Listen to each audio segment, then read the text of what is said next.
8:22, welcome back inside the BT studio. Our chance to talk about Financial Literacy Month. Blair Martin from Sands & Associates joining us right now.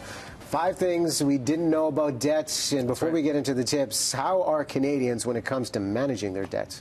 Well, we're not great, actually. If you can believe it, we're more indebted than even the United States. And we always think the U.S. are a little bit more, free-spending consumers than us, but Canadians aren't great. What we're anticipating, actually, in 2019 is that a lot of people are going to have to deal with their debts. As interest rates go up, a lot of people are kind of dancing a fine balance, and it's going to be more difficult in 2019. Well, it's a good thing you're here then. Exactly. Let's get rid of all the myths so you know what to do. Right? Yeah, okay, so let's talk about the idea of the relationship. If you owe the government money, is there a way to get out of that debt? There is. Now, owing the government money is so stressful and so scary, right? So it's something you have to deal with.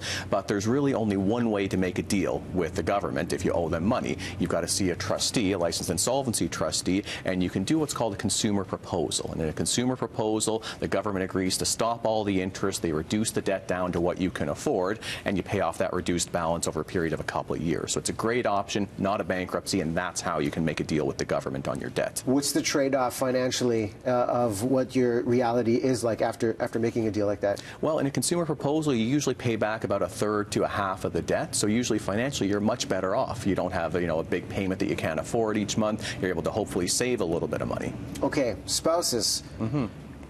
Do you assume your spouse's debt as soon as you get married?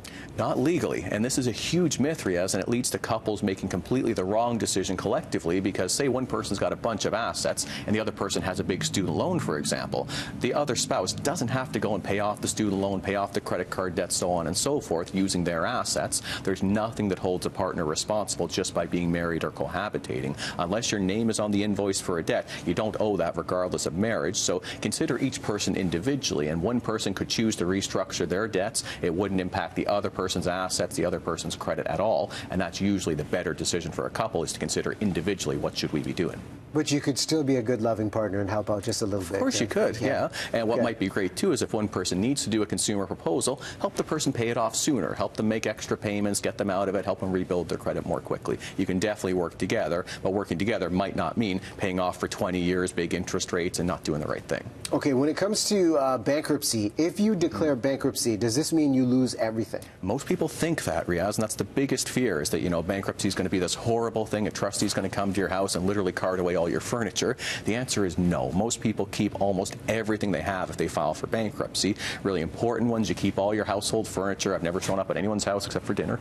You keep your furniture, you keep your clothing, you even keep your RRSPs, if you can believe it. So money you've saved for retirement, you don't have to cash that in to pay debts. If you're thinking of doing that, stop now, learn the rules, and figure out you do have some options. Most people keep everything after they go through a bankruptcy. So if you do go through the bankruptcy, then what does that essentially do to your credit score rating? Yeah, and that's the big impact. If you go through a bankruptcy, the benefit is you get to leave all the debt behind. The negative is that your credit rating takes a hit. Now, it's not that you're never going to get credit again. It's not that you're untouchable for the rest of your life. What it is when you finish a bankruptcy, and most of the time that's after 9 months, for the next 6 years, if someone pulls a credit report, they're going to see you went into bankruptcy. Doesn't mean they're not going to loan you money. Most of the time, people within 2 to 3 years after bankruptcy are a better credit risk than when they started because they've got no debt. They've been able to save money. They pay everything on time, so you can rebuild. And overall, we hear so much about credit score, its importance on your financial health. Is that truly the real indicator?